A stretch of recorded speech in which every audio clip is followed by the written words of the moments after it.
جو بندہ اللہ تعالیٰ کے نظام سے اور دین سے بغاوت کرتا ہے، اللہ تعالیٰ اسے اس جہان سے پہلے اس جہان میں بھی پکڑ لیتا ہے۔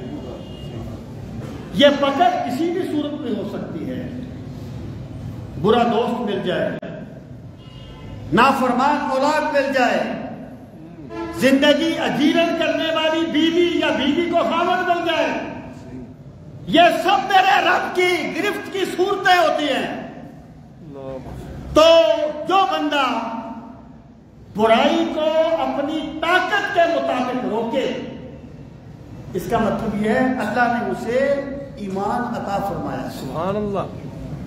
اور جو بندہ ہر سال عمرہ تو کر لیتا ہے، بڑی بڑی عبادتیں تو کر لیتا ہے، لیکن اس کا دوست ایک حرام کام کرنا چاہتا ہے اور وہ اس کا ساتھی بن جاتا ہے، اس کا مطلب اس کے دل میں ایمان نہیں اترا، اس کے دل میں ایمان نہیں آیا۔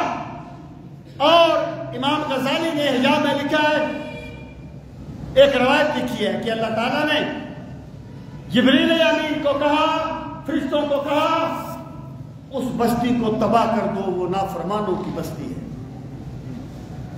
ایک فرشتے نے کہا مالک اس میں تو وہ بندہ رہتا ہے، وہ بڑا نیک بندہ ہے، بڑی نیکی کرتا ہے، بڑا صالح آدمی ہے۔ اللہ پاک نے فرمایا تباہی کی ابتدا اسی کے گھر سے کرو۔ وہ برائی کو دیکھتا تھا لیکن منع نہیں کرتا تھا۔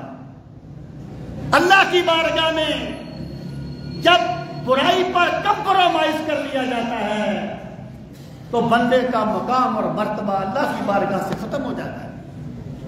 اور فرمایا رسول کریم علیہ الصلوۃ والسلام نے لوگوں برے کاموں سے ٹوکتے رہنا، نیکی کا حکم دیتے رہنا۔ یعنی میں ایک مثال دیتا ہوں کہ اگر ہمارا کوئی عزیز بیٹا بھانجا کوئی عزیز، ہم اسے کہیں پانی کا گلاس دو، وہ پانی کا گلاس نہ دے، ہمیں اس پہ غصہ آتا ہے، ہم اس پہ غصہ کرتے ہیں، اس کو ممکن ہے مارنے تک بھی نوبت پہنچ جائے کہ میری بات نہیں مانی۔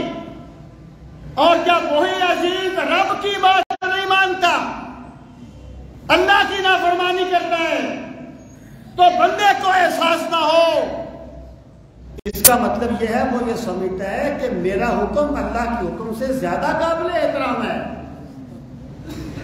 یہ سوچ تباہ کر دیتی ہے قوموں کو جب برائی کا تصور ختم ہو جاتا ہے۔ ہمارے یہاں پرابلم کیا ہے؟ ہم گروہی تعصب میں جیتے ہیں، حق کے دائرے میں نہیں جیتے۔ ہم گروہی دائرے میں جیتے ہیں، جو بندہ میرے ساتھ ہے وہ ٹھیک ہے، کچھ ہٹ گیا تو برا ہے۔ جب اس طریقے سے برائی پھیل جائے پھر ان قوموں پہ اللہ کا عذاب آ جاتا ہے۔ سرکار نے فرمایا کہ لوگوں روکتے رہنا لوگوں کو برائی سے، اچھائی کا حکم دیتے رہنا، ورنہ اللہ تم پہ ظالم حکمران مسلط کر دے گا، پھر تم دعائیں مانگو گے اللہ تمہاری دعاؤں کو قبول نہیں کرے گا۔ جب میں کہتا ہوں الہی میرا حال دیکھ، حکم ہوتا ہے کہ اپنا نامہ اعمال دیکھ۔